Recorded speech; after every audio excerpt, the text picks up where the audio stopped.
Southfield was here. Oh, I think you were here. Kenny and Becky were warned. There was a few of us got together. I needed to have some guidance on what we were going to do with this lawsuit that was coming up May the 5th, and we were talking basically what kind of where we're going to go now that this was defeated. And there was some discussion. We heard it. Of course, it's pretty obvious when we look at the balance. Grove was the big opposition to this, and I needed some guidance on what to do with regard to how I was going to ask to get this passed to the next document, this lawsuit passed, or how I'm going to handle it.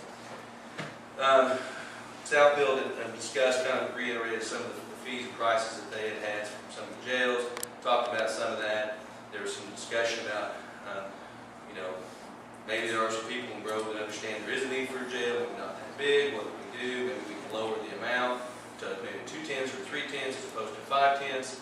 And we're trying to approach it with Southfield in such a way, it really wasn't working, because we wanted to try to say, well, what can you build for this money, what can you build for that money? Finally, it was like, we just need to find out how much money you can get with a certain amount of tax, and then we'll see what we can build with that money. And so I think Mike Kelly was going to talk to Rick about seeing what we could do with 2 tenths or 3 tenths, and I had also actually talked to Rick myself and told him that we were talking about that, to look into the 2 tenths and 3 tenths, and because I was kind of wanting some guidance on how I was going to handle this lawsuit. And when I just talked to him, he said, well, Eddie, I just don't think we're going to do it with that, because what I was wanting to hear was we're really probably able to do that. Let's get some numbers together, get you something before May 5th, so you can have something. Well, it was not a real good conversation, because he basically short. He said, there's really no way to make that happen, Eddie, but that's the way I look at it. I think we're going to probably need those figures, though. So that's kind of how that transpired. I don't know exactly what all Rick's going to talk about. I want to go from there real quick and say that I did go ahead and not focusing my argument around the possibility of really being able to do something 2 tenths or 3 tenths with the Department of Health. But I did call the Department of Health, talk to them about the jail, the lawsuit, told them we really need to get continued. It's only 4 votes off from passing. I think that there are a lot of people in Grove that see the need for a jail, maybe not one that big. And I think there are people in Grove that want to work to try to come to a solution. So I was trying to sell it that way to them, give us a continuance so we don't get fined. The person I was talking to, he has just been assigned this case in the past couple of months, because the attorney prior to that was Charles Broadway, and I don't think it had anything to do with this case. He got fired from the Department of Health. So the guy that I've been dealing with all along got fired. So there was a new attorney on board, and I've been dealing with him for about a month and a half or 2.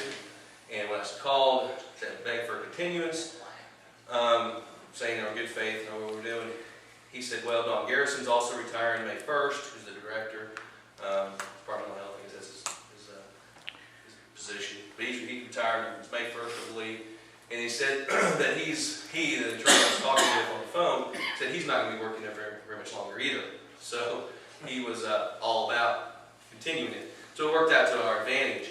So didn't necessarily have to sell them on the point that we actually have something that we can actually do, that we've got something to get our hands around to get the continuance. I think the fact that, I do think the fact that some of the turmoil going on within the Department of Health benefited us in getting our continuance. There's no new date set for that lawsuit this time, and I'm not going to call and ask for a date either. So don't keep calling me, asking me, I'm just going to have one. I'll inform you when there is one, but we don't have one. So I don't know for sure if that attorney I was speaking with is still working there. His name is Tom Cross, the guy I was talking with at the time. But anyway, he said he wasn't going to be working there much longer either. And I don't even know who the attorney, or if there's even an attorney assigned to the case right now in Oklahoma City or not. So, and again, I'm not going to call and ask. It's their lawsuit. They want to find us, they can contact me. So anyway, I just kind of want to catch everybody up to date a little bit before Rick talks.